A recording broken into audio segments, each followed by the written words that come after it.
صندب كسر دواء ساعة الوزير حرادة خاتمو بلعض وحاكو ديارسن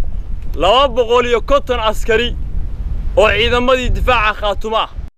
كيسي عبدي يوسف وزيرka amniga maamulka Khaatumo ay weheliyaan saraakiil ka socotay ciidamada Somaliland ayaa maalmihii ugu dambeeyay safarro isdhexgal ciidamada Somaliland iyo kuwa Khaatumo ku marayay deegaanada Geeddheer Banyaal Balcad iyo deegaano kale oo hoos yimaada gobolka Cayn wasiirka amniga Khaatumo oo boqolaal ka mid ah ciidamadooda kula hadlayay xeriyahooda deegaanka Balcad ayaa u sheegay inay u diyaar garoobaan howlgallada ay si wada jir ah u fulin doonaan Somaliland iyo Khaatumo kuwaas oo ka dhana cid kasta oo doonaysa inay amniga khalkhal geliso waxaana uu intaasi ku daray in degmada Buuhoodle aanu ka dhici doonin shir ay hore u shaaciyeen isimada SSC kaas oo ay kaga soo horjeedeen wada hadallada Khaatumo iyo Somaliland waad ogeydeen oo bishan shanteedii bay yiraahdeen waxaan ku qabanaynaa Buuhoodle shir taas waxay keentay in ciidamada Somaliland iyo ciidamada Khaatumo meel ay joogaanba intii la isku geyn karaba la isku geeyo ay xuduudahooda si wada jira u xidhaan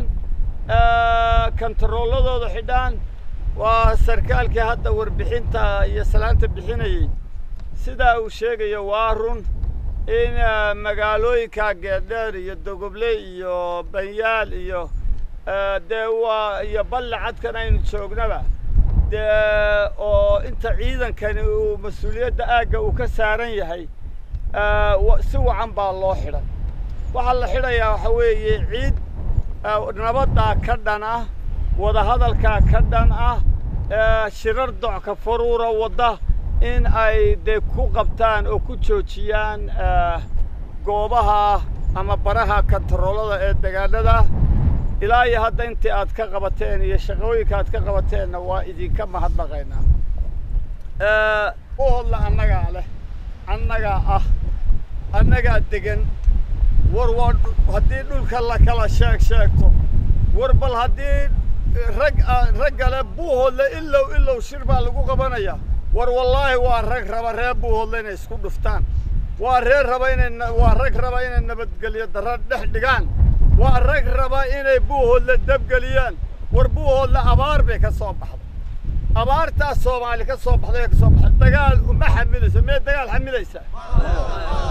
war waxaan leeyahay bal garaadada wadaw hadda guri kale guryahooda ninka gurigiisa u diidan Buuhoodle wax lagu asteeyay garan maayo wax Buuhoodle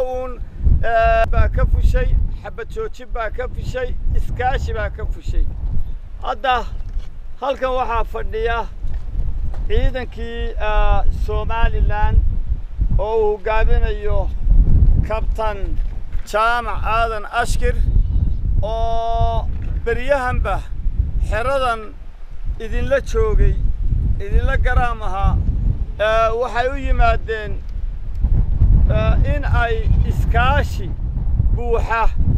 wixii sida ku cad heshiiska Addis-Ababa wixii gacan saddexaad in la iska kaashado la iska kaashanaya gacan saddexaad hadda la iskaga yimid ee qolada inoola joogtaa waad ogtiin dad nabadda carqaladaynaya nabadda xumaynaya siyaasadda Khaatumo xumaynaya inay yiraahdeen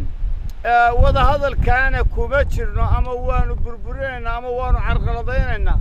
shir hor lana Buuhoodle ku qabsanaynaa